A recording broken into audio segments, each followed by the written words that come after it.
Okey, Assalamualaikum kelas. Okey, hari ni kita belajar bab baru, bab yang ketiga, nutrisi. Okey, jadi dalam bab ini kamu akan belajar tentang makanan lah. Okey, makanan, nutrien yang terkandung dalam makanan yang dimakan. Alright? Okey, subtopik yang pertama, 3.1 kelas makanan. Kamu tengok infografik yang dekat sebelah kanan cikgu ni. Okay, ini menunjukkan kelas-kelas makanan lah. Okay, semua dia ada 7. Okay, bermula daripada karbohidrat, protein, vitamin, serat, lemak, air dan juga mineral.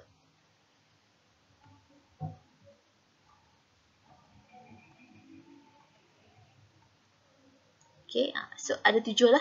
Okay, ada 7 kelas makanan. Kelas yang pertama, kita tengok kelas yang karbohidrat.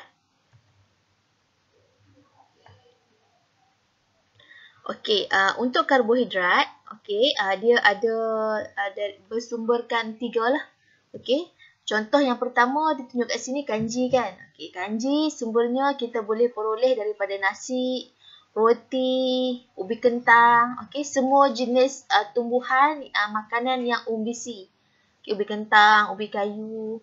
Okey, yang kedua, sumber yang kedua selulosa. Selulosa ini kita boleh dapat daripada buah-buahan dan sayur-sayuran yang dimakan. Dan yang ketiga, daripada glikogen yang tersimpan dalam hati dan juga sel otot. Okey, apakah fungsi karbohidrat? Okey, yang pertama, membekalkan. Jadi, fungsi karbohidrat yang utama adalah membekalkan tenaga. Baik, yang kedua, kelas makanan yang kedua ialah protein. Kalau kamu tengok kat gambar ni, okey, ada daging kan, kat sini daging, okey, ayam, ke kacang, telur, kat sini ada ikan kan. Okey.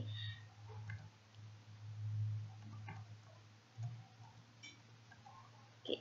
Baik, untuk protein, fungsi protein adalah untuk yang pertama, pertumbuhan sel. Yang kedua, membaiki tisu yang rosak.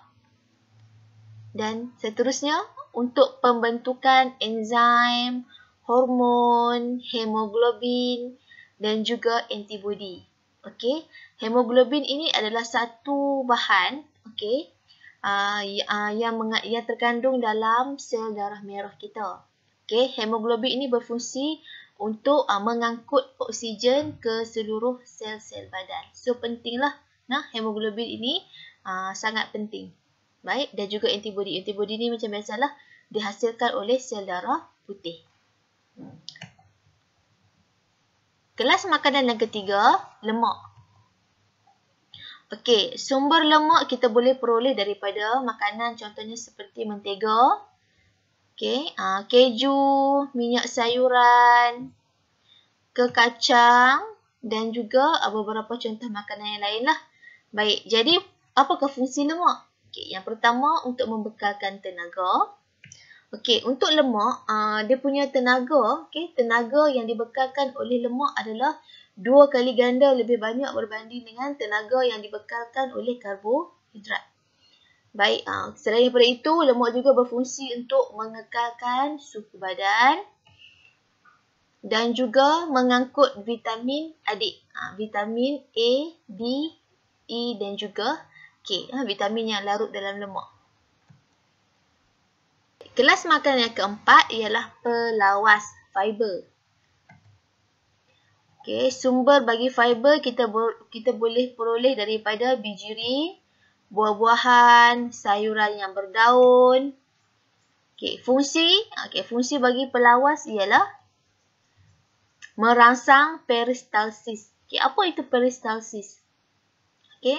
Peristalsis ini ialah pengecutan dinding otot di bahagian esophagus, pengecutan dan pengenduran dinding otot di esophagus untuk menolak makanan ke dalam sistem pencernaan. Yang kedua, fungsinya juga turut untuk mencegah berlaku sembelit. Sembelit ni satu masalah lah. Masalah untuk kesukaran membuang air besar. Baik, seterusnya kumpulan kelas makanan yang seterusnya ialah air. Okey, sumber air minum, sup, jus buah dan fungsi air yang pertama mengangkut makanan yang tercerna, melarutkan bahan kimia, medium lah, ada salah satu medium untuk tindak balas biokimia. Dan juga mengawal atur suhu badan. Okey, air lah. Sebab itu kalau kita demam, kita digalakkan untuk minum banyak air kosong. Baik, seterusnya kelas makanan yang keenam, vitamin. Okey, vitamin ini adalah sebatian organik yang tidak membekalkan tenaga tetapi diperlukan oleh badan dalam kuantiti yang sedikit untuk mengekalkan kesihatan yang baik. Untuk vitamin dia terbahagi kepada dua kumpulan, vitamin larut air, vitamin B dan C, manakala vitamin yang larut lemak, vitamin A, D, E, K. Tengok contohlah setiap jenis vitamin tersebut. Okey, untuk vitamin A, sumbernya kita boleh dapat daripada lobak merah, ikan, kuning telur. Fungsi memelihara kesihatan kulit, mencegah rabun malam. Okey, macam carrot ni kan. Okey, carrot ni baguslah untuk kita punya penglihatan. Vitamin B, sumber bijirin, hati, susu, daging. Fungsi mengekalkan sistem saraf yang sihat dan untuk membentuk sel darah merah. Vitamin C, sumbernya daripada buah dan juga sayur. Okey, fungsi memelihara kesihatan kulit, gigi dan gusi iaitu mencegah scurvy. Scurvy ni adalah satu simptom yang berlaku apabila badan kita kekurangan vitamin C. Dan tanda-tandanya adalah antaranya lah gusi berdarah. Okey, selain daripada itu, vitamin C juga berfungsi untuk menyembuhkan luka, meningkatkan ketahanan badan terhadap jangkitan penyakit. Tetapi dia perlulah diambil dalam nisbah ataupun kuantiti yang sepatutnya. Okey, jangan overdose lah. Yang keempat, vitamin D, sumber hati, telur, hasil tenusu. Fungsinya membantu penyerapan kalsium dan fosforus, membentuk gigi dan tulang yang kuat. Okey. Vitamin E, kekacang, bijirin, sayuran hijau. Fungsi meningkatkan ketahanan badan, memelihara kesihatan kulit, jantung dan mata. Vitamin K, sayuran hijau, hati, telur. Fungsi diperlukan untuk pembekuan darah. Baik, kelas makanan yang terakhir iaitu mineral. Mineral ini adalah bahan bukan organik yang diperlukan oleh badan. Tidak membekalkan tenaga namun diperlukan dalam kuantiti yang kecil untuk mengawal atur proses badan bagi mengekalkan kesihatan. Mineral yang pertama, fosforus. Okey, sumber keju, susu, telur, ikan. Fungsi menguatkan tulang dan gigi, membantu pengecutan otot, mencegah riket. Kalau kamu tengok gambar ni, nampak tak adik ni kan, yang sebelah kiri ni. Okey, salah satu tanda yang riket ialah dia ada satu penyakit kelenturan tulang kaki lah. Tulang kaki dia melentur. Kalau macam kaki yang normal, dia straight je kan. Okey, kalau kamu tengok kaki adik ni, tulang kaki dia melentur lah. Okey, baik, iodine, seafood lah. Okey, fungsi mensintesis hormon dalam kelenjar tiroid. Okey, ni kalau kamu tengok gambar ni kan. Ni adalah individu yang menghidap goiter lah. Okey, goiter di mana dia kekurangan kekurangan hormon tiroksina.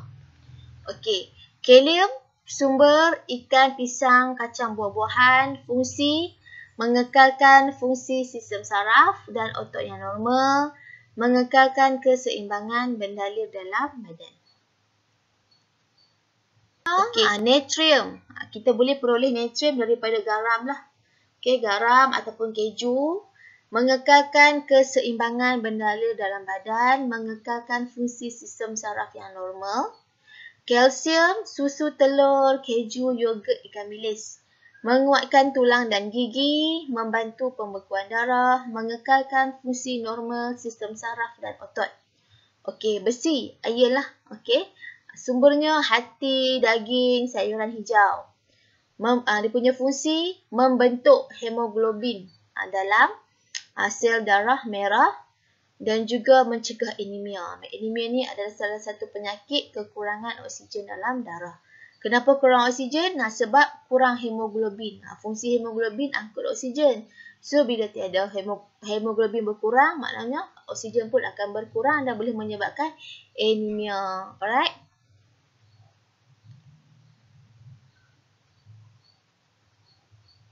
Ini sahaja kelas kita untuk PDPR kali ini. Jumpa lagi untuk subtopik seterusnya. Assalamualaikum.